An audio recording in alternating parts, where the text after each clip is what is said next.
একটি ছোট গ্রামে থাকতেন একজন দরিদ্র কাঠুরে। প্রতিদিন তিনি জঙ্গলে গিয়ে কাঠ কাটতেন, আর যা পেতেন তা দিয়েই পরিবারের খাবারের ব্যবস্থা হতো। একদিন তিনি খুব অসুস্থ হয়ে পড়লেন।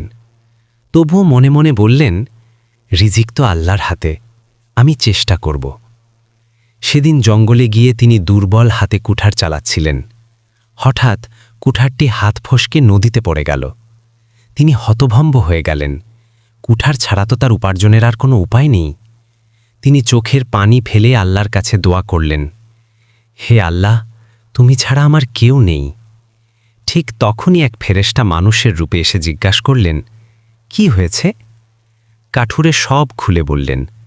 তখন সেই লোক নদী থেকে প্রথমে একটি সোনার কুঠার তুলে এনে বললেন, এটাই কি তোমার কুঠার? কাঠুরে বললেন, না, এটা আমার নয়। তারপর তিনি রূপার কুঠার তুলে আনলেন। কাঠুরে আবার বললেন, এটাও আমার নয়। অবশেষে তিনি লোহার কুঠার তুলে আনলেন। কাঠুরে খুশি হয়ে বললেন, হ্যাঁ, এটাই আমার কুঠার। তার সততায় খুশি হয়ে সেই ব্যক্তি বললেন, তোমার সততার কারণেই তিনটিই তোমাকে দেওয়া হলো।